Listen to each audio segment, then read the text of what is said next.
Liza éjszakája.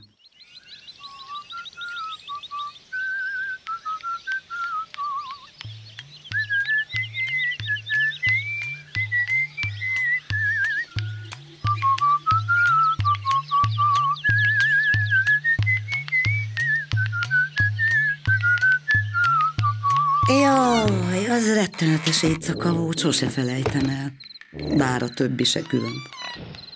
Az úgy kezdődött, hogy egy kacifántos nap után, persze nálunk minden nap olyan, szóval késő este végre mindenki elhevert, elaludt, csend lett. Tehát csak harákolás, horkolás, nyögdécselés, fogcsikorgatás, de hát ezek már csak kellenek a csendhez. Volt bajom aznap is elég. Mi is lenne itt nélkülem? Gondoltam, na végre én is lepihenhetek. El is pillettem. Egyszerre csak hangos kopogásra riadtam. A cikornyás frász tört rám. Ki a bánat lehet az ilyenkor az éjszaka kellős közepén? Vendéget éppen nem vártunk, meg hát ajtó se volt, amin kopogni lehetett volna. Na, gondoltam, ennek a végére járok. Ez amúgy nem volt nehéz, mert a putring erre is, arra is csak pár lépésnyi volt, de hát csak vége volt, hossza nem. Hallom ám a sarokban a kisöcsém szeme kopog az éhségtől.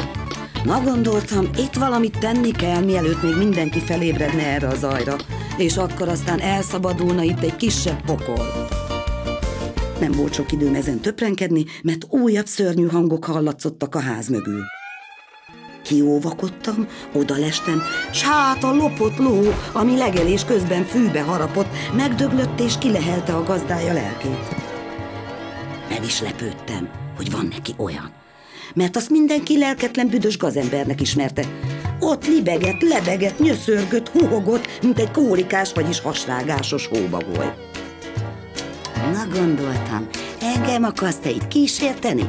Leszakítottam a fáról egy szép nagy érett fokhagymát, és püff, hozzávágtam. El is vinnyogta magát messzire, remélem a jó meleg pokolba.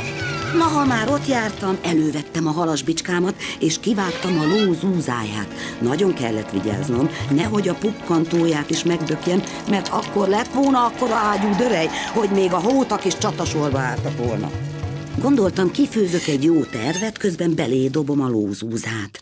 Így is lett. Szépen meg is puhult benne. Vittem a kisöcsémnek, evett, jól lakott, visszaaludt. Amikor már azt hittem, végre csönd lesz és alhatok, egyszerre csak elkezd valaki rettenetesen nyivákolni a küszöbön, ami ugye nincs is. Gondoltam, a macska nem lehet, Devla nyugosztalja. Hát akkor meg ki a pusztulat? Néztem, hát a lóvakarókefe az. Kérdezem tőle, mi a baja? Alig tudott megszólalni, pedig nagy pofás voltam úgy. Na, nagy nehezen elnyögte. Az imént beszuszogott az istállóba egy nyigli, egy sündisznó. Ahogy meglátott, azonnal sarkon fordult és iszkidi el. Gondoltam nagy büszkén, hogy ugye látszik ki az úraháznál. Hanem egy perc múlva megjelent az egész sünpereputtyal. Körüljártak, mutogattak rám, és az összes röfögő görcsöt kapott. Fetrengtek, hasukat fogták, nevettük be. Micsoda szégyen! Micsoda szégyen! Mondtam neki, hogy máskor maradjon a helyén a szögön, a gerendán, oda a tüskés disznó föl se néz. Na, gondoltam, most már aludhatok, de akkor istentelen röfögés ütötte meg amúgy is elgyötört fülemet. Gondoltam, visszaütök, de inkább kinéztem. Hát ott állt a nagy kandisznó, amit a télen megettünk. Azt mondta, most visszajött, és ő esz meg minket. Rendben van, de előbb mosson kezet, ahogy illik. Az hogy kell? Na, mondtam, jöjjön, majd megmutatom a kútnál. Mondtam neki, nézzen bele, látja-e magát a víztükörben, és látja-e, hogy milyen szép. Én pedig teljes erőmmel farba taszítottam, az meg belezúdult, a kút elnyelte. Remélem örökre. Már azt hittem, végre alhatok, de akkor csörgés, zörgés, recsenés, roppanás, csepegés, csopogás, észvesztő cincogás. Na, megint mi történt? Hát a kis húgom, aki göthös volt és igen sovány, rosszat álmodott. Felsírt, azaz eltörött a mécses, az recsent akkorát. aztán ilyetében sírt tovább. Tehát itatta az egereket, azok meg boldogan ciccogtak. Ó, hogy a macska rúgja meg! Aztán rájöttem, hogy az lehetetlen, mert azt már megrúgta az asztal. A macska ugyanis folyton annak a lábán élesítette a körmit, de egyszer elunta az asztal, és olyan rúgott belé, hogy az kiröpült az ajtón az asztal lábával együtt. Ez mind hagyján, de az apám épp akkor ért haza. Az asztalláb hókon nyomta, a macska rémületében megkapaszkodott apám világhíres bajuszában, le is szaggatta a felit. Nem élte túl egyik sem a bajusz, sem a macska. Az egereket meg elküldtem a kocsmába, igyanakott, majd a döglött macska fizeti. Mi lenne itt nélkülem?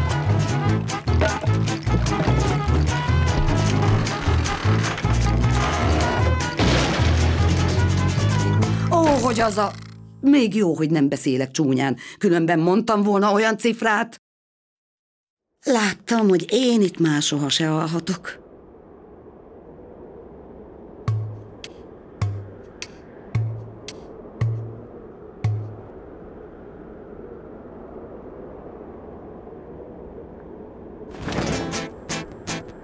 Ott fölfeküdtem egy felhőre, jó messze mindentől és mindenkitől.